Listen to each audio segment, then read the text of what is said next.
আসসালামু আলাইকুম। কেমন আছেন আপনারা সবাই? আশা করি সবাই অনেক বেশি ভালো আছেন। আজকে দেখাবো ভীষণ মজাদার স্বাদের একদম পারফেক্ট ভাবে গরুর মাংস রান্নার একটি দারুণ রেসিপি। সকল প্রকার টিপস সহ আজকে একদম মজাদার স্বাদে গরুর মাংস রান্নার একটি সহজ রেসিপি আপনাদের সামনে শেয়ার করছি। তো চলুন আজকের এই রেসিপিটি শুরু করা যাক। আজকের এই রেসিপিটি তৈরি করার জন্য এখানে নিয়েছি 1.5 কেজি পরিমাণ গরুর মাংস। ভালো করে মাংসগুলোকে ধুয়ে নিয়েছি। এখন এখানে দিয়ে দিচ্ছি রসুন, তার সঙ্গে দিয়ে দিচ্ছি কাঁচামরিচ, আর সঙ্গে দিয়ে দিচ্ছি পেঁয়াজ বাটা। এখন এখানে দিয়ে দিব আদা বাটা এবং জিরা বাটা, তার সঙ্গে ধনিয়া গুঁড়া, সঙ্গে দিয়ে দিচ্ছি দারচিনি, আর দিয়ে দিচ্ছি তেজপাতা, আর সঙ্গে দিব একটা কালো ফল। এখন দিয়ে দিচ্ছি মরিচের গুঁড়া, সঙ্গে দিয়ে দিব হলুদের গুঁড়া। এখানে আমি সবকিছুই পরিমাণ মতো দিয়ে দিচ্ছি। এখন এখানে দিয়ে দিচ্ছি সয়াবিন তেল, পরিমাণ মতো এখানে তেল দিয়ে দিব। এখন একটা কড়াইয়ে আমি তেল গরম করে তাতে আমি পেঁয়াজ দিয়েছি। পেঁয়াজ দিয়ে ভালো করে নাড়াচাড়া করে ভেজে নিচ্ছি। পেঁয়াজগুলোকে আমি বেরেস্তা করে ভেজে নিব। কিছুটা সময় নিয়ে নাড়াচাড়া করে আমি পেঁয়াজগুলোকে ভেজে নিচ্ছি। ভালো করে বেরেস্তা ভেজে নেওয়া হয়ে গেলে আমি এখন তুলে নিব। এদিকে আমি এলাচ, লবঙ্গ, দারচিনি, গোলমরিচ গুঁড়ো করে সেই গুঁড়ো মশলাটা দিয়ে দিয়েছি। আর এখন দিয়ে দিচ্ছি সেই ভেজে নেওয়া পেঁয়াজ বেরেস্তা। এখন দিয়ে দিব লবণ। এখন ভালো করে হাত দিয়ে নাড়াচাড়া করে মাংসগুলোকে মাখিয়ে নিব। ভালো করে মাংসগুলোকে মাখিয়ে রেখে এখন কিছুটা সময়ের জন্য মাংসগুলোকে রেস্টে রেখে দিব। এইভাবে কিছুটা সময় রেস্টে রেখে দিলে এই মশলাগুলো মাংসের মধ্যে ভিতরে চলে যাবে। মাংসগুলোকে রেস্টে রেখে দিয়ে এদিকে একটা তাওয়ায় নিয়েছি আস্ত জিরা, আর সঙ্গে দিয়ে দিয়েছি এলাচ। এগুলোকে ভালো করে টেলে নিচ্ছি। টেলে নিয়ে নামিয়ে নিব। নামিয়ে নিয়ে এলাচগুলোকে আমি ফাটিয়ে নিয়েছি কিন্তু। এখন এই এলাচগুলো এবং জিরাগুলো একসঙ্গে আমি ভালো করে গুঁড়া করে নিব। গুঁড়া করে এখানে আমি ভালো করে গুঁড়ো করে রেখে দিচ্ছি। এখন একটা কড়াইয়ে তেল গরম করে তাতে অল্প পেঁয়াজ কুচি দিয়েছি।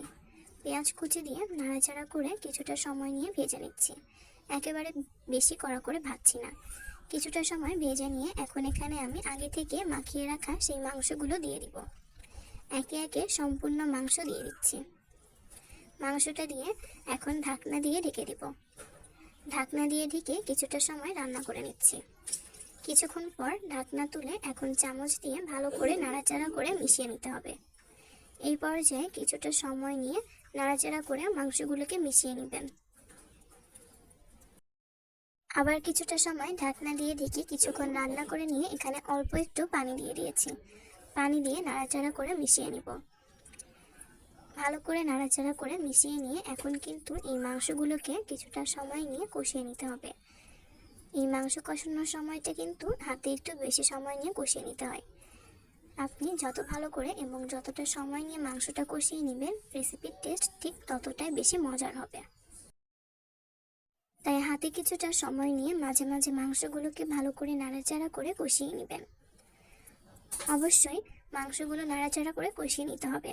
নাড়াচাড়া করে না কষিয়ে নিলে কিন্তু মাংসগুলো নিচে লেগে যেতে পারে। আবার ঢাকনা দিয়ে দেখে কিছুটা সময় কষিয়ে নিয়ে কিছুক্ষণ পর ঢাকনা তুলে আবার চামচ দিয়ে ভালো করে নাড়াচাড়া করে মিশিয়ে নিচ্ছি। এই পর্যায়ে কিন্তু আবার কিছুটা সময় নিয়ে ভালো করে নাড়াচাড়া করে কষিয়ে নেবেন। যারা আমার চ্যানেলে নতুন, আপনাদের কাছে যদি আজকের এই রেসিপিটি ভালো লাগে তাহলে আমার চ্যানেলটিকে সাবস্ক্রাইব করে রাখতে পারেন। যারা রেসিপিটি ফেসবুক পেজ থেকে দেখছেন তারা চাইলে পেজটিকে ফলো দিয়ে রাখতে পারেন। এইভাবে করে কিছুটা সময় নিয়ে ভালো করে কষিয়ে নেবেন। কষিয়ে রান্না করলে মাংসের টেস্ট কিন্তু কয়েক গুণে বেড়ে যাবে। তাই হাতে কিছুটা সময় নিয়ে আমি ভালো করে অনেকটা সময় নিয়ে মাংসগুলোকে কষিয়ে নিচ্ছি। এইভাবে মাংস রান্না করলে কিন্তু রুটি, গরম ভাত, পরোটা সবকিছুর সঙ্গে খেতে অনেক বেশি মজার লাগে। এই পর্যায়ে কিন্তু মাংসগুলোকে ভালো করে কষিয়ে নেওয়া হয়ে গেছে। মাংসগুলোকে ভালো করে কষিয়ে নিয়ে এখন আমি এখানে ঝোলের জন্য গরম পানি দিয়ে দিচ্ছি। গরম পানি দিয়ে এখন ভালো করে নাড়াচাড়া করে মিশিয়ে নিব। ভালো করে নাড়াচাড়া করে মিশিয়ে নিচ্ছি। কিছুক্ষণ ঢাকনা দিয়ে ঢেকে রান্না করে এখন এখানে আলু দিয়ে ভালো করে নাড়াচাড়া করে মিশিয়ে নিব। আজকের রেসিপিতে আমি আলু দিয়ে তৈরি করছি। আলু দিয়ে রান্না করলে খেতে মজা লাগবে। এখন যে আগে থেকে টেলে রেখেছিলাম জিরা এবং এলাচ, সেই জিরা এবং এলাচ গুঁড়া আমি দিয়ে দিচ্ছি। জিরা এবং এলাচ গুঁড়া দিয়ে ভালো করে নাড়াচাড়া করে মিশিয়ে নিব। এখন কিছুটা সময় নিয়ে ভালো করে মাংসগুলোকে রান্না করে নিতে হবে।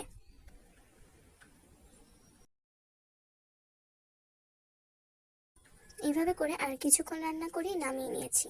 আর এই তো দেখতেই পারছেন আজকের রেসিপিটি কেমন হয়েছে। আপনাদের কাছে কেমন লেগেছে অবশ্যই আপনারা আপনাদের মূল্যবান মতামতের মাধ্যমে কমেন্ট করে জানাবেন। আশা করছি আপনাদের কাছে এই রেসিপিটি ভালো লেগেছে। ভালো লেগে থাকলে অবশ্যই পরিবারে নতুন হলে আমার পরিবারের সদস্য হয়ে যাবেন। আর অবশ্যই এই রেসিপিটি একবার হলেও ট্রাই করে দেখতে পারেন।